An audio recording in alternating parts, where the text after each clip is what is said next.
APJ Abdul Kalam एक भारतीय वैज्ञानिक और राजनीतिज्ञ थे जिन्होंने भारत के मिसाइल और परमाणु हथियार कार्यक्रमों के विकास में अग्रणी भूमिका निभाई थी। वे 2002 से 2007 तक भारत के राष्ट्रपति रहे। उनकी वैज्ञानिक उपलब्धियों और लोकप्रियता ने उन्हें मिसाइल मैन और पीपुल्स प्रेसिडेंट की उपाधियां दिलाईं। प्रारंभिक जीवन और कैरियर। कलाम का जन्म तमिलनाडु राज्य के एक कस्बे में एक मछली पकड़ने वाली नाव के मालिक के घर हुआ था, जो कभी एक अमीर परिवार था। 5 भाई बहनों में सबसे छोटे, कलाम ने अपनी गरीबी के बावजूद अपनी शिक्षा जारी रखी। उन्होंने मद्रास इंस्टीट्यूट ऑफ टेक्नोलॉजी से एरोनॉटिकल इंजीनियरिंग में डिग्री हासिल की और 1958 में रक्षा अनुसंधान और विकास संगठन डीआरडीओ में शामिल हो गए। 1969 में वे मद्रास चले गए। भारतीय अंतरिक्ष अनुसंधान संगठन इसरो में वे परियोजना निदेशक थे। SLV-3 पहला उपग्रह प्रक्षेपण यान था, जिसे भारत में ही डिजाइन और निर्मित किया गया था। 1980 में SLV-3 ने रोहिणी नामक उपग्रह को पृथ्वी की कक्षा में सफलतापूर्वक छोड़ा, जिससे भारत का अंतरिक्ष कार्यक्रम अंतर्राष्ट्रीय मंच पर पहुंच गया। कलाम ने इसरो में प्रक्षेपण यान प्रौद्योगिकियों के आगे के विकास की देखरेख की, जिसमें पोलर सैटेलाइट लॉन्च व्हीकल भी शामिल था। त्वरित तथ्य पूरे में अवुल पाकिर जैनुलाब्दीन अब्दुल कलाम जन्म 15 अक्टूबर 1931 रामेश्वरम, भारत। मृत 27 जुलाई 2015 शिलांग, आयु 83। मिसाइल कार्यक्रम 1982 में डीआरडीओ में फिर से शामिल होने के बाद कलाम ने एकीकृत निर्देशित मिसाइल विकास कार्यक्रम की योजना बनाई, जिसके तहत कई सफल मिसाइलें बनाई गईं। इनमें अग्नि भी शामिल थी, जो भारत की पहली मध्यम दूरी की बैलिस्टिक मिसाइल थी, जिसमें SLV-3 के पहलू शामिल थे। इसे पहली बार 1989 में लॉन्च किया गया था। एक और सफलता सतह से सतह पर मार करने वाली सामरिक मिसाइल पृथ्वी थी। चंडीगढ़ चंडीगढ़ के रॉक गार्डन में मूर्तियां। चंडीगढ़ भारत में एक मूर्तिकला पार्क है, जिसे नेक चंद के रॉक गार्डन के नाम से भी जाना जाता है। नेक चंद सैनी द्वारा निर्मित एक भारतीय स्वशिक्षित कलाकार, दूरदर्शी कलाकार, लोक कलाकार, पर्यावरण कला ब्रिटानिका, क्विज भारत अन्वेषण, प्रश्नोत्तरी, परमाणु परीक्षण। 1990 से 1990 तक कलाम भारत के रक्षा मंत्री के वैज्ञानिक सलाहकार थे और बाद में उन्होंने कैबिनेट मंत्री के पद के साथ सरकार के प्रमुख वैज्ञानिक सलाहकार 1999 से 2001 तक के रूप में कार्य किया।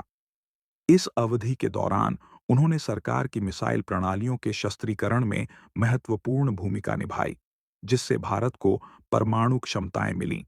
1998 में वह पोखरण 2 परमाणु परीक्षणों की श्रृंखला के मुख्य समन्वयकों में से एक थे, जिसमें राजस्थान राज्य के पोखरण शहर में एक परीक्षण रेंज में 5 बम विस्फोट किए गए थे।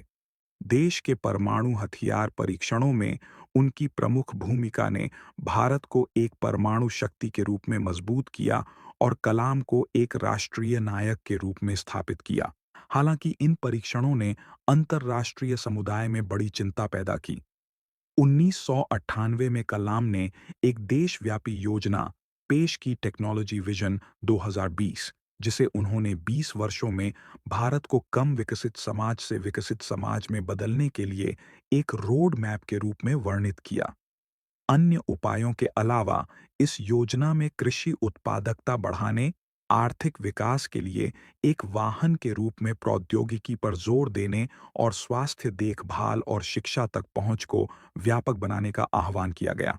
2002 में भारत का शासन राष्ट्रीय जनतांत्रिक गठबंधन (NDA) ने निवर्तमान राष्ट्रपति कोचेरिल रमन नारायणन के उत्तराधिकारी के रूप में कलाम को आगे बढ़ाया।